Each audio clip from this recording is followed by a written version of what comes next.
네, 저희 곧 예배를 시작하겠습니다. 이제 각자 자리에 앉아주시고 예배를 준비하시면 좋겠고요. 먼저 예배 전에 광고를 잠깐 드리면 오늘은 엔색 위켄드를 맞아서 특별히 교회 어른들을 더욱 생각하고 존중해 드리는 마음으로 제가 찬송가들 위주로 피아노로 오늘 예배 찬양을 좀 구성했습니다. 그래서 평소와 조금 다르게 오늘은 대부분이 다 찬송가로 오늘 들려주겠고요. 중고등부는 엔색 위켄드 패밀리 서비스의 기념으로 오늘은 본 예배를 계속 참가해 주시면 좋겠습니다. 그래서 오늘은 중고등부 모임이었고 본 예배 함께 참석하도록 하겠습니다. 네, 감사합니다. 자, 기도하고 저희 오늘 찬송가들로 좀 구성된 예배 찬양을 함께 드리도록 하겠습니다. 기도하겠습니다. 살아계신 하나님 아버지 감사합니다. 오늘도 우리 삶 가운데 주님의 사랑과 은혜를 베푸셔서 예배드리게 하시니 감사합니다. 이곳에서 주님만이 찬양 받으시기를 소망합니다. 우리의 드려지는 그 찬송을 통해 주님 우리 마음과 삶을 받아주십시오. 주님께서 기뻐하시는 예배 드려지길 소망하며 예수님의 이름으로 기도합니다.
주님을 찬양하오니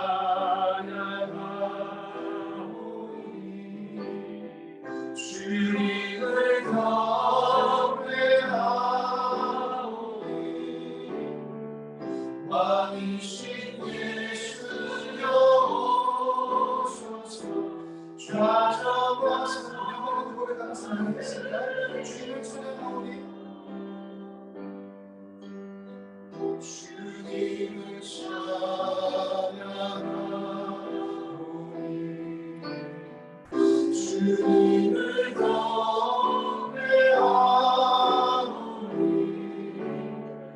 왕이신 예수여 오셔서 찾아와서 다스리니. 우리 손을 들고 이 시간을 합심 기도했으면 좋겠는데요. 이 시간 원하시는 분들은 주여 한번 부르시면 좋겠고요. 아니면 입을 열어서 통성으로 기도했으면 좋겠는데, 이 시간 왕이신 예수님 우리 가운데 오셔서 좌정하여 주십시오. 우리 교회의 주인이시고 왕이신 분은 예수님이십니다. 우리 교회의 목자 되시는 분이 예수님이십니다. 우리 교회의 구원자여 반석 되신 분이 예수님이십니다. 우리 교회의 한 소망 되시며 영원한 생명의 축복 되신 분이 예수님이십니다. 그렇게 우리가 고백하며 나아가기 원합니다. 이 예배 가운데, 우리 교회 가운데 다시 한번 임재하셔서 좌정하시고 우리 왕이시고 주인 되심을 다시 한번 선포해 주십시오. 우리 시간 동서하고 기도로 나갑니다. 주여! 하나님 아버지, 이 시간 다시 한번 예수님의 이름으로 감사하며 나갑니다.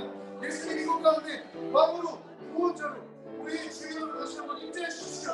이미 우리가 우리의 주이신 분이, 왕이신 분이, 우리의 삶을 다스리시는 분이 예수님이심을 고백하며 나갑니다.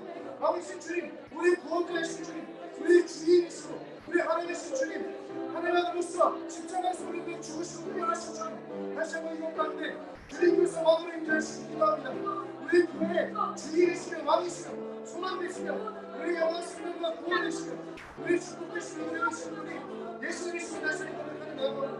우리 교회의 영원하신 선하신 목자이신 예수님, 우리 가운데 다시 한번 좌정하시고 다스리시길 기도합니다. 주님 예배를 통하여서 홀령을 받아주시고 우리 교회를 통하여서 홀령을 받아주시고 우리 삶을 통하여서 찬양과 영광을 받아주시길 기도합니다. 이 시간 다시 한번 간절한 마음으로 왕이신 예수님을 초청하고 주님께서 임재하시기를 원하는 우리 동성으로 기도하며 나갈 때 성도님들 가운데 다시 한번 주님의 사랑과 은혜를 가운데 임재하시고 역사하시옵소서.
살아계셔서 역사하신 하나님, 하나님은 이 땅의 모든 만물로 경배받기에 합당하십니다.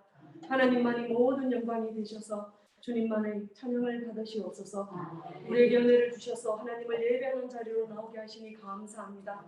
주님을 온전히 따르지 아니하고 사랑하지 아니하고 순종하지 아니하고 어리석은 세상에 속한 자와 같이 행할 때에라도 우리를 지키시고 사랑하는 그 사랑, 그 사랑이신 예수님으로 인해 이 예배의 자리에 있습니다. 예수님의 사랑만이 우리가 살아가는 전부임을 고백합니다. 말씀을 묵상하며 멈추지 않고 주의 말씀으로 살려고 했는지, 무엇보다 세상보다 예수님을 따라 살려고 수고한 것이 우리의 마음의 중심이 되었는지를 돌아보며 우리의 생각과 마음의 모든 것을 주 앞에 드러내기에 부끄럽지 않기를 간절히 원합니다. 예수님의 보혈로 우리의 죄된 모든 생각과 세상을 따르며 지냈던 삶의 모습을 깨끗게 되어 새롭게 주님을 온전히 예배하는 자가 되게 하여 주시옵소서. 주님의 성품을 닮아가는 의의 자녀가 되게 하여 주십시오. 의로움과 선함과 공평함과 정직한 마음으로 서로를 사랑하게 하여 주시고 하나님 살피게 하시고 격려하게 하여 주셔서 주님을 온전히 따르는 믿는 자들의 삶의 모습이 지금 교회에 일어나도록 역사하여 주시옵소서. 무엇보다 주 성령으로 충만케 하여 주셔서 날마다 우리의 능이 아니라 성령님의 능력이 순종하는 저희가 되게 하여 주시옵소서. 기도하는 저희가 되게 하여 주십시오. 지금 우리의 마음은 어렵고 힘들어 연약하지만 기도로 깨어서 더 깊은 기도로 몸된 지체와 교회를 지켜가는 세워지는 은혜를 주시길 간절히 소원합니다. 무엇보다 쉬지 않고 기도하는 교회, 주님의 일하심을 두어하는 교회, 주님의 선하심을 경험하는 은혜가 교회에 넘치게 하여 주십시오. 그래서 우리 가운데 믿음의 비밀들이 우리 모두에게 경험되어서 우리의 믿음이 기쁨의 고백으로 주께 들려지고 그런 예배자의 모습이 저희 가운데 나타날 수 있도록 도와주시옵소서. 특별히 청년회를 위해서 기도합니다. 저희 교회뿐만 아니라 이 기간 중에 많은 청년부들이 안에 교회 청년부들이 수련회 가운데 있습니다. 무엇보다 그 청년들을 주님이 일어나게 하여 주십시오. 깨어나게 하여 주시옵소서. 삶을 때 하나님을 알아보고 경험하는 일들이 그들의 삶의 생명인 것을 아는 일들이 그 수련회의 기간 가운데 모든 자에게 임할 수 있도록 도우시고 무엇보다 성령의 강한 역사가 그들의 심령을 파고들어 하나님을 경험하고 하나님을 고백하고 온전한 구원의 자리로 누가 하나님 무엇보다 이 땅과 또 하나님이 두고 온 조국과 열방을 향한 소명을 깨닫게 하여 주시옵소서. 고비두로 격리 중에 있는 성도들이 있습니다.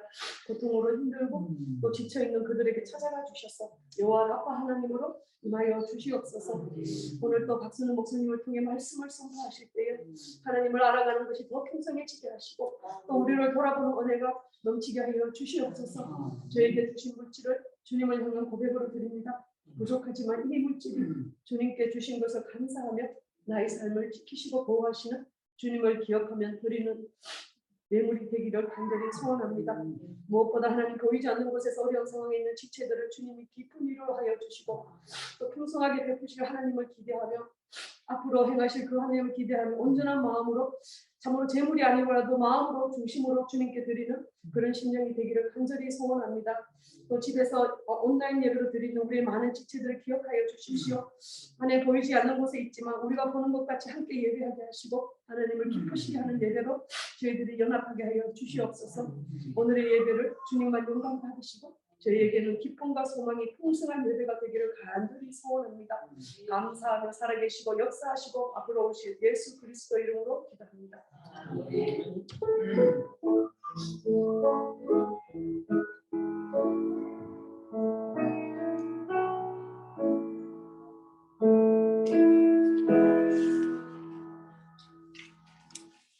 예수의 전통 광고 주보를 참조해 주시면 좋겠고요. 네, 처음 오신 분들은 환영합니다.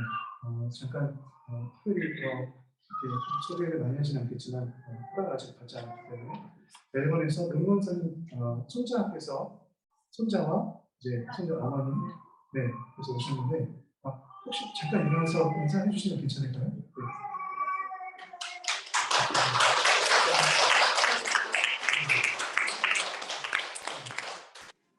알지 못했는데 제가 멜번에서 캠퍼스 사역에서 같이 있었고 지금 멜번에서 의사로 일을 하고 있는 아주 훌륭한 믿음의 청년입니다. 아주 감사하고요. 오늘 설교는 박선훈 목사님께서 전해주십니다. 그리고 세 번째 보시면 오늘 예배 후 청년 목사님 투표에 관련한 선거관리위원회 추천과 선거에 관한 설명을 민식이 합니다. 그래서 관여하신 모든 분들은 참석해 주시길 부탁드립니다. 네 번째 보시면 4월 24일부터 25일까지 청년부 사랑의교회와 연합수련회가 있습니다. 첫째 날이 잘 진행이 됐고요. 오늘 둘째 날 그리고 내일까지 계속 진행 중에 있으니 청년들을 위해서 기도해 주시기 부탁드립니다. 이번 주 수요 예배는 하늘교회 김진영 목사님께서 말씀을 전해주시고요. 계속된 전쟁으로 고통받는 우크라이나와 세계 각지 선교지들을 위해서 계속 기도해 주시기 부탁드리고 또한 지금 코로나 확진으로 격리 중인 선교들이 좀 있습니다. 그래서 그 격리 중인 선교들을 위해서 회복에서 기도해 주시면 좋겠습니다. 이제 제가 잠깐 기도 목사님을 초청하도록 하겠습니다. 다시 한번 기도하겠습니다. 하나님 감사합니다. 우리 교회를 새로운 주님의 은혜의 계절로 인도하셔서 감사합니다. 우리 가운데 역사하시는 주님의 은혜를 더 깨닫기 원합니다. 오늘 보내주신 목사님을 통해서 하나님의 말씀을 듣게 해주시고 주님의 음성을 듣게 해주시며 우리의 삶이 새롭게 되고 변화되는 이 시간이 되게 하십시오. 오신 목사님의 말씀을 통해서 우리가 도전받기 소망하고 주님께서 성령의 충만과 기름 부으심으로 축복해 주실 소망합니다. 예수님의 이름으로 기도합니다.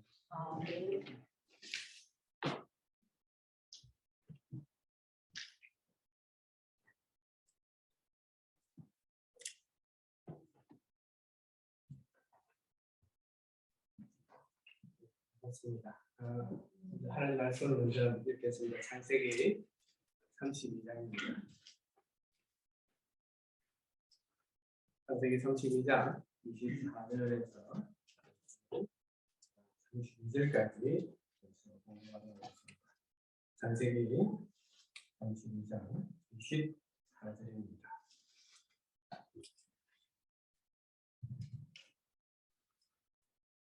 야곱은 홀로 남았더니 어떤 사람이 나를 제대로 여기까 실험하다가 자기가 야곱을 이기지 못함을 보고 그가 야곱의 허벅지 관절을 치래 야곱의 허벅지 관절이 그 사람과 씨름할 때에 어긋났더라. 그가 이르되 날이 새하니 나로 가게 하라. 야곱이 이르되 당신이 내게 축복하지 아니하면 가게 하지 아니하겠나이다. 그 사람이 그에게 이르되 너 이름이 무엇이냐? 그가 이르되 야곱입니다. 그가 이르되 너 이름을 다시는 야곱이라 부를 것이 아니요 이스라엘이라 부를 것이니 이는 내가 하나님과 및 사람들과 겨루어 이겼음이라. 야곱이 청하여 가로되 당신의 이름을 알려주소서. 그 사람이 이르되 어찌하여 내 이름을 묻느냐 하고 거기서 야곱에게 축복한지라. 그러므로 야곱이 그곳 이름을 브니엘이라 하였으니 그가 이르기를 내가 하나님과 대면하여 보았으나 내 생명이 보존되었다 하느니라. 그가 브니엘을 지날 때에 해가 돋았고 그의 호벅다리로 말미암아 절었더라. 그 사람이 야곱의 허벅지 관절에 있는 둥부의 임줄을 쳤으므로 이스라엘 사람들이 지금까지 허벅지 관절에 있는 둥부의 임줄을 먹지 아니하더라. 아멘. 기도하겠습니다. 주께서 택하시고 가까이 오게 하사 주의 뜰에 살게 하신 사람은 복이 있나이다. 하나님, 우리를 택하셔서 오늘도 새롭게 하시고 은혜 주시기 위하여 그 영광을 사모하며 나타내는 인생으로 만드시기 위하여 주의 교회로 불러주신 하나님을 찬양합니다. 주님 홀로 영광 받아 주옵소서. 예수님 이름으로 기도드렸습니다. 아멘. 사람은 생리적으로 음식을 먹지 않으면 배고픔을 느낍니다. 배고픔을 느낀다는 것은 건강하다는 증거입니다. 놀랍게도 사람에게는 이 생리적인 배고픔이 있는 반면에 하나님의 백성에게는 영적인 하나님에 대한 배고픔을 하나님이 허락해 놓으셨습니다. 오늘 본문에 보면 야곱은 이 하나님을 찾는 하나님에 대한 배고픔으로 충만했던 사람이었음을 성경에서 볼 수가 있습니다. 그가 얼마나 하나님에 대한 갈급함이 있었고 배고픔이 있었는지는 우리는 성경의 야곱의 인생을 통해서 보면 너무나도 쉽게 잘 알 수가 있는데요. 야곱은 그의 쌍둥이 형인 에스와 더불어 같이 태어났지만 유별나게 하나님의 복을 추구했던 사람으로 등장을 합니다. 그래서 그는 팥죽으로 형의 장자권을 삽니다. 아버지가 어느 날 이제 자기가 이 세상에서 더 이상 살 수 없다는 느낌을 받았을 때 두 아들에게 축복하고 특별히 장자에게 축복하고 싶어서 장자에게 부탁을 하고는 음식을 마련해 오라고 이야기할 때 야곱은 그 이야기를 듣고는 형인 것처럼 과장해서 지나쳤어. 쉽게 말해서 그 간절함이 넘어서 아버지를 기만하고 속이는 일까지 나가면서까지 하나님의 축복받는 일에 열심을 내었던 사람이었습니다. 그는 놀랍게도 그 기만술이 통과해서 아버지로부터 축복을 받아냈죠. 돌아온 형이 그 소식을 듣고는 야곱을 죽이겠다고 난리를 쳤습니다. 그러나 그 일은 실행되지 못했습니다. 여러분이 알다시피 야곱이 외삼촌 집으로 도망가 버렸습니다. 그렇게 외삼촌 집으로 도망간 야곱은 예상했던 시간보다는 예측했던 시간보다는 훨씬 넘게 20년이라는 시간을 삼촌집에서 보내게 되었습니다. 그리고 그 20년을 다 보내고 난 뒤에 고향 땅으로 돌아오는 사건이 오늘 여러분과 읽은 32장에 대한 본문의 내용입니다. 그가 돌아오면서 그는 오늘 1절에 보니까 하나님의 군대를 만났다고 기록하고 있습니다. 성경은 재미있게도 하나님의 이 위대한 군대를 만났는데 이 본문에 대해서는 스쳐 지나가듯이 자세한 설명 없이 넘어가고 있습니다. 그러면 이 하나님의 군대를 만난 것이 야곱에게 우연인가? 아니면 필연인가? 하나님이 예비하심인가? 성경의 흐름에 우리가 묵상해 보면 이것은 우연으로 만난 것이 아니라 하나님의 예비하심이었고 하나님의 준비하심이었다는 사실입니다.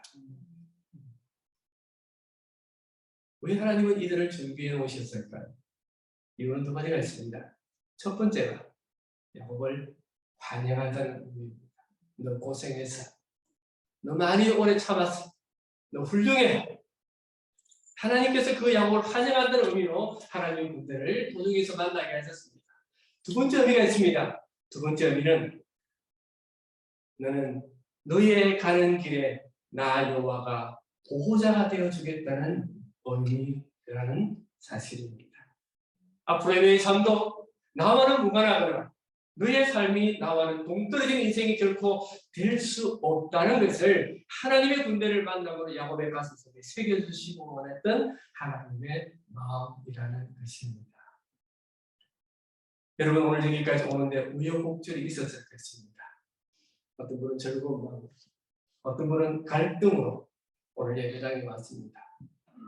여러분이 온 이 걸음이 여러분의 의지로 왔다고 생각하는 것은 어떤 면에서는 맞지만 그 의지를 넘어서서 하나님이 더욱더 밀어서 여기까지 오겠다는 사실 앞에 여러분의 심령들이 하나님을 바라보며 새로워지기를 소망합니다. 아멘. 하나님이 가게 하신 곳에 하나님의 은혜가 있고 환영하심이 있고 보호하심이 있고 만져주심이 있다고 성경은 말하고 있기 때문입니다. 그렇게 기쁨으로 야곱은 고향으로 돌아옵니다. 돌아오면서 뭘 했을까? 이 군대를 만났으니까 그렇지 고향에 잘하구나. 여러분 혹시 한국 갈 일 있으면 어떻습니까? 한국 고국 땅을 비행기 타고 딱 밟으면 가서 친지들을 만나면 그래 이 맛이지. 바로 이 일구나 하는 그 기쁨, 그 기대감이 오늘 야곱에게 있었던 것입니다. 그런데 야곱이 이제 그의 아버지 집을 향해서 가는데 마음에 걱정이 대단히 많이 생겼습니다.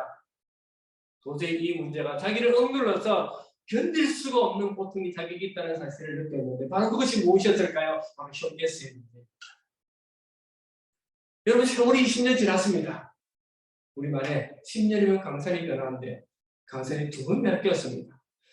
그렇게 고생하며 살았던 야곱이 20년 후에 돌아오는데 왜 특별히 형의 에서의 마음이 걸렸을까요? 왜 그랬을까요? 여기에는 야곱만의 이유가 있었음이 틀림없습니다. 여러분이 알다시피 야곱은 외삼촌 집에 가서 20년을 사는 동안에 그는 그곳에서 사위가 되었습니다. 외삼촌이 사위가 장인이 되었죠. 그래서 사위가 되는 것입니다. 그런데 성경에 보니까 이 장인이 독특합니다. 라반인데 사위로 삼은 야곱에게 일을 시켜놓고는 임금을 지불하지 않는 것입니다. 웨이지를 주지 않고 마음대로 바꾸니까 야곱이 사위가 얼마나 복장이 틀렸겠습니까? 그런데 장인이니까 말도 못하고 대놓고 당하니까 억울하다는 겁니다. 여러분 사람이 억울한 일을 대놓고 당하면 어떻겠습니까? 마음에 미움이 생기고 분노가 생기고 나중에는 복수심이 생깁니다. 내가 반드시 이 억울함을 갚고야 말겠다. 야곱은 고향으로 돌아오면서 20년 전에 형을 속였던 그 마음을 20년 동안 살면서 깨달은 것입니다. 아, 복수심이 생길 수밖에 없구나. 형이 이해가 되는 겁니다. 여러분 우리가 살아가는 인생 속에서 우리가 당하는 모든 아픔들과 슬픔들은요. 하나님께서 우리 인생의 삶을 모든 걸 다 묻어두고 가도록 허락하지 않습니다. 그것을 기억나게 하시면서 때때로는 그것이 내 삶의 다른 타인을 이해하게 만들고 교회를 섬기면서 다가오는 여러 가지 문제들과 기쁨과 슬픔들을 하나님의 교회를 이해하고 만들어가는 성숙함으로 가게 하시는 하나님의 방법이라는 사실입니다. 야곱은 장인에게 속았고 천함들에게 대접받지를 못했습니다. 늘 감시의 대상이었습니다. 이런 죽으라고 하는데 임금은 올바로 들어오지 않고 가족은 이루었지만 재산은 전혀 없는 상태가 거의 14년을 그렇게 살았습니다. 이제 그는 하나님의 말씀에 의해서 아버지 집으로 돌아오게 된 그 모든 사실을 우리가 더럽게 보면서 고생은 하나님 백성에게 하는 고생은 고생으로 끝나는 것이 아니라는 것을 우리에게 보여주고 있는 것이죠. 그러면 하나님께서 우리에게 왜 고생을 허락하십니까? 왜 역경과 아픔을 허락하시고 억울함을 허락하시는가? 하나님이 이와 같은 것을 허락하실 때는 하나님의 백성의 인격을 자라나게 하시기 위해서 하나님은 그 모든 것들을 허락하고 있다는 사실입니다. 억울함을 통하여 야곱의 인격이 자라나면 하나님이 나의 인생을 이끌어 가신다는 것을 깨닫게 하시고 하나님이 나의 억울함 속에서 안 계신 것이 아니라 지금도 그것을 통하여 일하신다는 것을 우리로 고백하도록 하기 위하여 그 시련의 시간들과 아픔의 시간들을 이끌어 등등이로 가게 하시는 것입니다. 우리는 우리 인생에 대해서 뭐라고 표현할 수 있을까요? 여러분이 살아가는 인생에 대해서 뭐라고 여러분은 표현할 수 있었으면 좋겠습니까? 시장에서 흔히 발견할 수 있는 까매기 인생, 꼬여버린 인생, 안 풀리는 인생, 답답한 인생. 여러분 하나님 품에 있는데 어떻게 우리 인생이 꼬여야 되고 답답하고 안 풀리는 인생이 되어야 되는가라는 질문을 해보신 적이 있습니까? 여러분이 그런 질문을 하셨다면 여러분은 하나님 안에서 자라가고 있고 하나님을 알아가고 있다는 정도인 줄로 확신합니다. 우리 인생이 나의 지금의 아픔으로 이것이 아픔이 아픔으로 끝나지 않게 하신 하나님. 그 아픔을 통해서 하나님의 일하심과 간섭하심을 알게 하도록 하나님을 이끌어간다는 사실을 우리에게 이 야곱을 통해서 가르쳐주고 있는 것입니다. 그런데 이 하나님의 방법을 아는 일에는요 쉬운 게 아닙니다. 만만치가 않다는 그 말입니다. 이 하나님의 방법하심과 그 인도하심 앞에 하나님 그렇습니다 라고 나의 손에 무기를 내려놓을 때까지 내 자존심을 내려놓을 때까지 우리에게 필요한 것이 있는데 바로 그것이 소위 말해서 실력이라는 것입니다. 여러분 신자에게 실력이 있어야 합니다. 우리 다른 말로 실력을 뭐라고 하는지 아십니까? 내공이라고 이야기합니다. 내공이 있고 실력이 있어야 합니다. 그 실력이 어떻게 나타나는 것입니까? 이 실력을 가지는 것이 무엇인가를 오늘 야곱 강가에 흘러나간 이 야곱을 통해서 여러분과 우리는 하나님을 알아가고 있는 것입니다. 야곱은 이 에스의 문제 때문에 어마어마한 스트레스를 받았습니다. 잠을 이룰 수가 없었습니다. 그런데 갑자기 그날 밤에 야곱은 부랴부랴 일어나서는 온 가족과 식구들과 가족들을 야복강을 건너도록 명령을 내립니다. 아마 가족들은 깜짝 놀랐을 것입니다. 이 무슨 밤의 난리냐. 어쩔 수 없이 야곱의 명을 듣고는 모든 사람들이 강을 건너가 버립니다. 그리고는 성경에 보니까 24절에 야곱은 홀로 남았더니 야곱에게는 혼자 남고 싶은 어떤 감동이 있었던 것입니다. 왜 이런 감동이 그에게 있어야 했을까요? 그가 받는 스트레스와 긴장감과 억압은 그는 시편을 본문을 통해서 이렇게 11절에 기록합니다. 내가 주께 간구하오니 내 형의 손에서 에스의 손에서 나를 건져내시옵소서. 내가 그를 두려워하는 그가 와서 나와 내 처자들을 칠까 겁이 나기 때문입니다. 얼마나 현실적인 것을 하나님께 지금 구합니까? 그는 하나님께 지금 현실을 구하고 있습니다. 그런데 12절은 또 다른 기도를 합니다. 주께서 말씀하시기를 내가 반드시 너에게 은혜를 베풀어 너 시로 바다에 셀 수 없는 모래와 같이 많게 하리라 하셨습니다. 현실을 기도했고 두 번째로 그는 하나님이 자기에게 주신 약속을 기도했습니다. 이게 기가 찬 겁니다. 여러분 이것이 일종의 동전의 앞면과 뒷면입니다. 기도라는 것은 내 현실을 하나님께 구하지만 내 현실을 무작정 하나님 바꿔달라고 기도하는 것이 기도가 아니라 내 현실과 더불어 가고 있는 하나님의 약속을 붙들고 기도할 때 그곳에서 놀라운 하나님의 역사와 은혜와 능력이 우리에게 찾아온다는 것입니다. 이게 신앙의 삶입니다. 우리 신앙의 모습이 어떻습니까? 우리는 신앙의 삶을 너무 쉽게 생각해서 은혜를 받았고 믿음이 있으면 뭐라고 합니까? 겁낼 거 그거 뭐 있냐? 나가면 되지. 집사님 뭐 그렇게 기도하면서 어려워하느냐? 하나님 믿고 나가면 됩니다. 여러분 인생은 그렇게 OX로 나눠지지 않는다는 것을 여러분 아시지 않습니까? 내가 아무리 믿음이 좋아도 그 믿음 때문에 시종일관 하나님을 바라보고 갈 수 있는 인생이 아닙니다. 무엇입니까? 우리는 오늘 은혜를 받으면 오직 믿음으로 살겠다고 하나님 앞에 찰떡같이 다짐하지. 여러분 그렇지 않습니까? 그리고 내일이 되면 어제와 별 다르지 않게 또 살아갑니다. 그런데 하나님이 그걸 허락하십니다. 별 다르지 않게 살아가는 오늘 결심하고 내일 별 다르지 않아도 오늘 결심하고 내일 별 다르지 않은 삶을 하나님이 허락하시면서 그곳에서 일을 해 나가시더라는 것입니다. 이것이 하나님의 하고 여러분이 잘 아는 본문에 나타나는 어떤 한 사람의 이야기를 나누고자 마태복음 26장에 보면 놀라운 한 사람의 이야기가 나오는데 바로 그 사람이 베드로입니다.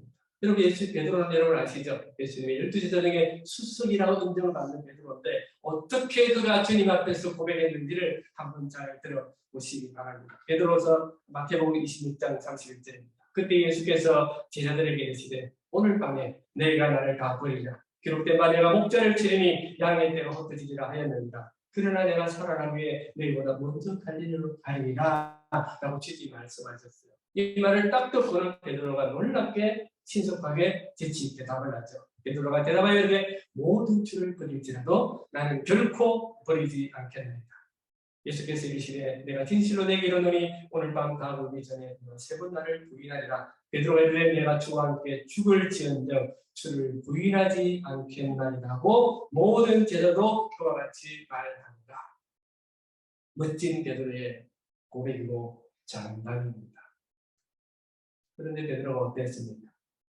이 주님의 말씀이 있고 불과 몇 시간 후에 그는 주님을 모른다고 저주하며 세 번 부인했습니다. 믿음의 사람들은 어떻습니까? 우리는 베드로보다 훨씬 나을까요? 우리는 사실 베드로보다 훨씬 낫다고 말하기가 조금 머뭇거려집니다. 우리도 역시 오늘 담대한 믿음의 사람처럼 정답을 말했다. 내일은 입을 닫는 변덕을 부리는 것이 우리입니다. 그런데 이 우리의 현실과 베드로가 기가 차게 맞아떨어집니다. 어떻게 해요?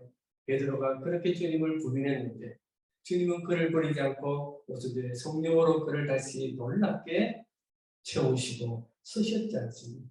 오늘 우리는 변덕을 부렸지만 하나님이 오늘을 베드로를 그렇게까지 하셨다면 베드로보다 못한 말을 왜 못하시고 왜 은혜 안 주신 이유가 어디 있겠습니까? 하나님은 우리의 변덕에 실망하시지 않고 우리의 변덕을 참아내시면 그 변덕을 통해서 하나님의 놀라운 일들을 우리를 이끌어가고 있다는 사실을 여러분 잊지 않기를 소망합니다. 우리가 알고 있다시피 여러분 길에 나가면 먼지들이 많이 있지 않습니까? 오늘같이 바람이 좀 불면 예상치 못한 먼지가 훅 일어서 우리들에 들어가면 어떡합니까? 얼마나 따갑습니까? 눈이 아픕니다. 그런데 하나님은 흙을 들어서 하나님의 사람을 창조했습니다. 우리의 약함을 하나님은 도구로 쓰신다는 것을 말씀하고 있는 것입니다. 여러분이 하나님의 도구임을 여러분 잊지 않아야 합니다. 하나님 나는 못났습니다. 나는 왜 이렇게 어리석고 미련합니까? 라고 할지라도 그 단어 속에 하나님이 들어가 있고 하나님을 부르는 외침이 있다면 너는 나의 도구란다. 나는 너를 쓰고 있고 너를 이끌어가고 있다는 사실을 놓치지 말아야 할 것입니다. 오늘 본문에서 모양으로 돌아오는 길목에서 야곱이 에서를 두려워한 것은 믿음이 없어서가 아니죠. 여러분 그 정도는 아시잖아요. 믿음이 없어서 에서가 야곱이 에서를 두려워한 것이 아닙니다. 그가 두려워한 것은 그의 믿음이 자라고 단단해지고 성장하는 과정 속에서 필연적으로 요구되는 인간의 상태라는 것입니다. 야곱은 형을 마주해야 된다는 것을 자신이 해결할 인생 숙제로 받아들였습니다. 여러분 숙제는 마쳐야 속이 시원합니다. 야곱은 그것을 회피할 대상이 아니라 인생 숙제로 맞아야 될 그리고 해결해야 될 문제로 그는 알았습니다. 그래서 그는 약복강에 홀로 남아 있었던 것입니다. 약복강에 홀로 남아서 뭘 했다는 그 말입니까? 그는 하나님의 도움을 구하는 일 외에는 다른 방법이 없구나. 여러분 이것이 신자의 하나님 백성의 실력입니다. 무언가를 철회하는 게 실력이 아니고요. 어떤 문제 앞에 어떤 사건 앞에 하나님 외에는 방법이 없구나 라고 깨닫고 기다리는 것. 바로 그것이 하나님이 오늘 우리에게 요구하시는 실력입니다. 24절에서 32절, 29절까지는 강가에 홀로 남은 야곱에게 일어난 어떤 경험에 대해서 이야기합니다. 그가 어떤 경험을 합니까? 이 경험은 굉장히 독특했습니다. 24절은 이렇게 기록하죠. 어떤 사람이 날이 새도록 야곱과 씨름하다. 어떤 사람이 날이 새도록 야곱과 씨름했답니다. 25절에는 그 사람은 야곱을 넘어뜨리기 위해 야곱의 허벅지 반지를 쳤다고 성경은 기록합니다. 그리고는 성경 30절에 보면 그가 하나님이었다고 성경은 기록하죠. 자, 여러분 한번 생각해 보십시오. 하나님이 인간의 몸을 입고 그날 밤에 야곱에게 찾아와서 야곱과 씨름합니다. 그런데 성경에 보니까 야곱은 기술을 안 쓰는데 하나님이 기술이 들어갔습니다. 씨름 기술이. 허벅지 반지를 때리는데 야곱이 맞고는 너무 아파서 주저앉아야 되는데 주저앉지를 못하는 겁니다. 그는 하나님의 허리춤을 잡고 있습니다. 도저히 고통스러운 이 아픔 속에서 그는 하나님을 끝까지 붙들고 늘어지기로 결심했습니다. 왜 하나님은 야곱의 허벅지, 오늘 말하는 고관절을 힘줄을 치셨을까? 그냥 씨름하다가 네가 이겼다 라고 말하면 되지 않습니까? 근데 왜 고관절을 치셨냐 그 말이죠. 여기는 야곱이 이제로 가야 할 길이 어떤 길인지를 우리에게 보여주고 있는 것입니다.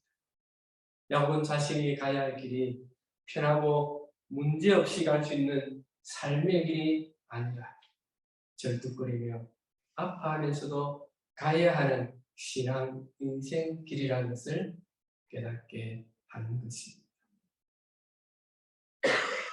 우리는 쉽게 생각해서 하나님 나에게 만나주시지 않습니까? 나를 불러주시지 않습니까? 그러면 내가 이 정도 신앙생활하고 연수가 되었으면 내가 희생한 것이 있다면 하나님 이제부터는 망사형통 탄탄대로가 열어주십시오 하고 우리는 말하고 싶지만 성경은 그렇게 우리에게 우리의 뜻대로 답하고 있지 않다는 것입니다. 우리가 잘 아는 사도 바울을 봅시다. 고린도서 12장 7절과 8절에 보면 사도 바울이 어떤 사람이었습니까? 비교할 수 없을 정도로 위대한 하나님의 종이었습니다. 그런데 사도 바울이 고린도에서 뭐라 합니까? 하나님께 기도할 때 어떻게 3번 무엇을 위해서 육신의 가시 하나님 너무 아팠습니다. 하나님 너무 괴롭습니다. 이것 좀 제거해 주십시오. 라고 하나님께 사도 바울은 간절하게 3번 기도했습니다. 그런데 하나님 대답해 보니까 오케이! 네, 빼주지. 라고 하지 않았습니다. 내가 약한 데서 강해질 것이다. 나는 그것을 그대로 너에게 둘 것이다. 너를 그것이 겸손케 만들 것이다. 그것이 너를 더 나를 부르게 만들 것이다. 라고 하심으로 하나님은 그것을 응답을 주셨습니다. 우리가 예수 그리스도를 믿음으로 지난날의 과거를 다 잊어버렸습니다. 하나님 그렇게 하면 안 된다고 말씀하십니다. 우리가 죄에서 구원을 받았으므로 그것은 놀라운 찬양의 계획입니다. 그러나 내가 지나간 시간 동안에 저질렀던 실수와 아픔들을 하나님 잊게 해주십시오 하고 기억을 망각하게 만드시는 하나님이 아니라 아들아 내가 예수를 이제 믿었으니 너가 걸어오면서 행했던 모든 실수와 아픔들을 나는 그것을 통해서 너를 겸손하고 하나님 백성으로 만들어가는 도구로 사용하겠다 하십니다. 그래서 뽑지 않은 겁니다. 뽑아주면 속 시원할 것 같은데 하나님 뽑지 않고 더 심하게 박아 열어주시고는 그것이 나를 부르는 은혜가 될 것이다. 하나님이 우리에게 가르쳐주고 있는 것입니다. 야곱은 이 시험을 통해서 하나님을 만나게 되고 하나님 은혜를 깨닫게 됩니다. 여러분 이 시험이 뭡니까? 간단하게 말하면 기도죠. 그런데 성경에 보면 이 시험이 원어에 하면 흙먼지를 일으키다라고 되어 있습니다. 그 말은 너무 격한 시험이었다라고 그 말이죠. 얼마나 그 시험이 격했는지 먼지를 일으키면서 오랫동안 실험한 것을 성경을 통해서 우리에게 보여줍니다. 기도라는 것이 나를 증명하기 위함이 아니고 바로 내 힘으로 할 수 없는 걸 인정하고 끈질기게 하나님을 붙들고 요구하는 행위가 바로 이 기도에 포함된 하나님의 뜻이라는 것을 우리에게 보여주고 있습니다. 그랬더니 성경에는 놀라운 답이 나왔죠. 야곱이 하나님과 겨루어 이겼답니다. 여러분 생각해 보십시오. 사람이 하나님과 싸워서 이긴다. 말이 됩니까? 말이 안 됩니다. 그런데 성경의 하나님은 너가 나를 이겼다라고 표현합니다. 무슨 표현입니까? 야곱이 하나님을 이겼다는 것이 아니라 그 이겼다는 단어 속에 배후에 깔린 그 밑에 흐르는 위대한 하나님의 메시지는 뭡니까? 내가 너에게 져줬다. 그 말.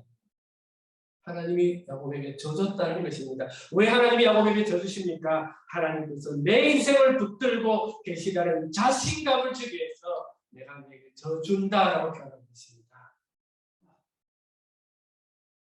여러분 하나님께서 우리 인생을 지금 보시면 그래 너는 100점짜리 성도야 라고 하지 않을 것이라는 것을 우리 양심이 압니다.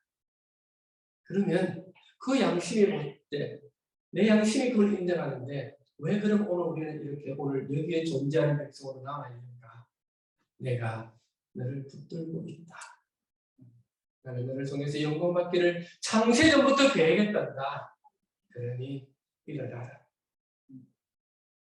어제의 잘못은 어제의 잘못이다. 오늘 새롭게 하면 된단다. 우리에게 하나님이 격려하시는 걸로 믿습니다. 그래서 오늘 맺겠습니다. 하나님은 오늘도 우리를 붙들고 실험하고 있습니다. 우리를 이기시기 위해 실험하는 것이 아니라 우리를 복주시고 새롭게 하시기 위해서 우리를 붙들고 오늘도 실험하고 계십니다. 내가 원하지 않는 인생의 고단함과 두려움을 통하여 하나님은 우리의 속사람이 익어가기를 원하고 있고 그렇게 만들어 가시고 있습니다. 여러분 인생의 폭풍이 몰아칠 때 하나님 우리를 부르십니다.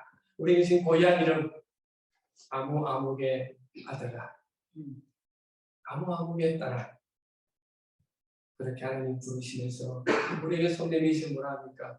내 품으로 오라. 내가 너를 품고 있단다. 너는 몰랐지만 지금까지 나는 너를 품고 있었단다.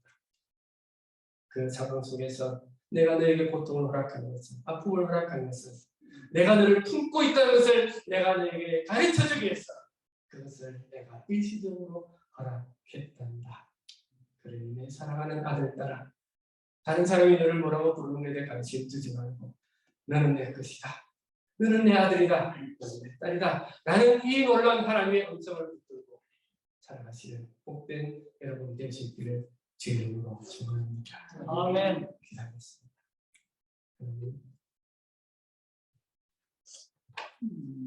우리 오늘과 주의 품에 있음을 고백합니다. 아버지, 그 품에 우리에게 있을 때에 눈물이 있게 하시고 단식이 있게 하시고 아버지를 바라가는 넘치는 기쁨을 우리에게 허락하여 주옵소서. 감사드리고 예수님 이름으로 기도드렸습니다. 아멘.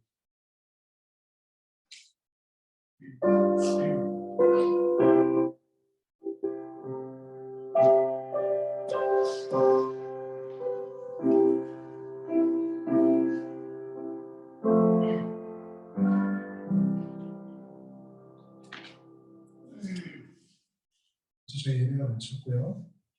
예배 후 곧바로 좀 진행하도록 하겠습니다. 네.